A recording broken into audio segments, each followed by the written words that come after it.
Vamos de revisão, né? Estamos chegando no final do primeiro módulo de xadrez. Esse primeiro que foi bem teórico. A gente confeccionou nosso xadrez ecológico há pouco tempo e está colocando em prática, né? E a gente vai fazer uma revisão, pois semana que vem nós estaremos dando início às provas, tá? Então, para começo de conversa, nós vamos falar sobre o tabuleiro, né? Lembrando que o tabuleiro do xadrez ele é composto por 8 casas na horizontal e 8 na vertical. Então são 8 linhas e 8 colunas, certo? Totalizando 64 casas. Então nós temos no xadrez o total de 64 casas, 8 linhas e 8 colunas, tá? As linhas são nomeadas por letras minúsculas. A primeira linha A, a segunda B, a terceira C, a quarta D, a quinta E, a sexta F, a sétima G e a oitava H. E as linhas de 1 a 8, tá? Então, eu posso muito bem ter um endereço para cada casa, né? Se eu colocar esse peão bem aqui, ele tem um endereço. Ele está na coluna E, na linha 5, certo? Então, isso aqui, como a gente viu durante o processo, tem total importância quando a gente for anotar os dados relacionados ao movimento, localização de peças, beleza? Então, agora a gente vai, quantidade de casa, beleza, a divisão de letras e números também. Agora nós vamos pelas peças, né? Então, vamos aqui na primeira peça, é o peão, tá? O peão que tem um movimento único para frente, movimento para frente, tá? No início do jogo, na primeira casa, no primeiro movimento do peão, o peão pode movimentar 2 casas de uma só vez ou uma. Isso vai ficar a critério do jogador, tá? O peão sempre come na diagonal, tá? Toma, na verdade, sempre toma na diagonal, ok? Uma casa na diagonal.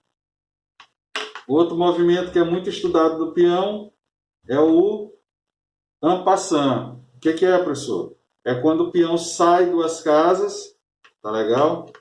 Sai 2 casas e o peão adversário tem o direito de ir tomar pela casa que ele pulou, serve como captura, tá bom?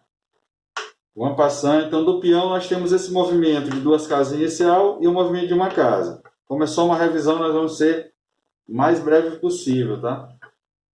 A torre que fica no canto, né? Os peões, ficam 8 peões enfileirados aqui, tá? À frente, a primeira linha à frente da formação de cada time é formado todo pelos peões. Nas extremidades do tabuleiro, nós temos as torres, tá?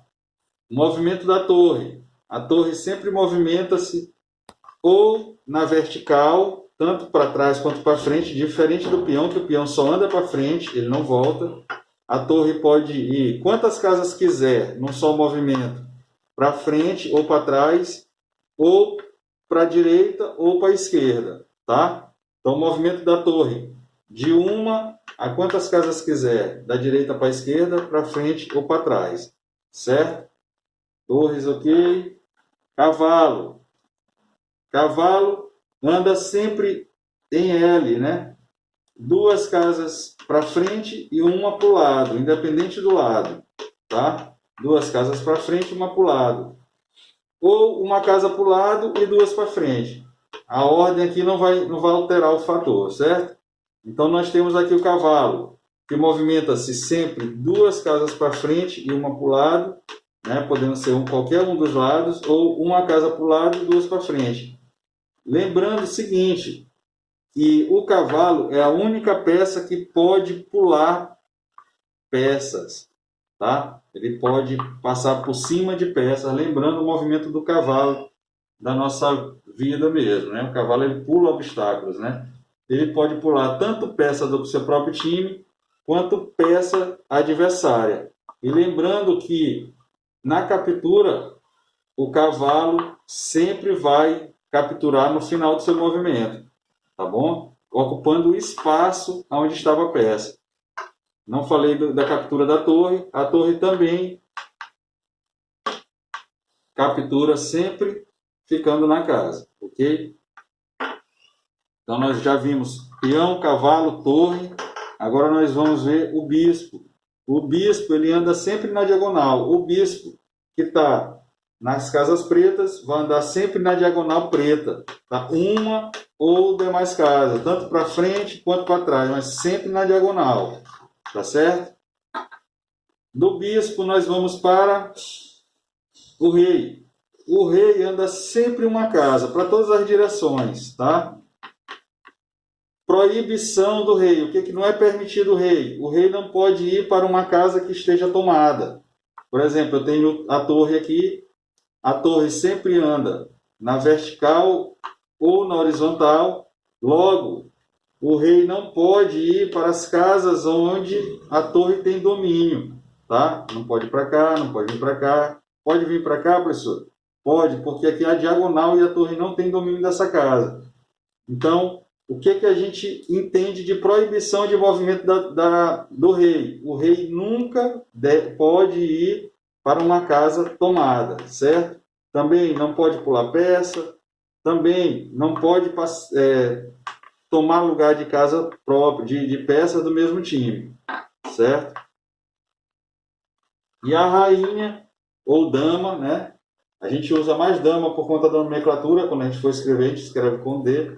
Ela é a peça que tem maior amplitude de movimento, porque ela tem o mesmo movimento do rei, podendo movimentar de uma a quantas casas quiser, tá certo? Então, para trás, na diagonal, na horizontal, ou na vertical, aliás, para trás ou para frente, na horizontal para a esquerda ou para a direita. Esse é o movimento da dama, da rainha. Certo, professor? Uma outra coisa que é muito importante, é um detalhe super importante no xadrez, é que toda vez que um enxadrista for jogar e ele triscar na peça, obrigatoriamente ele terá que jogar nessa peça que ele tocou.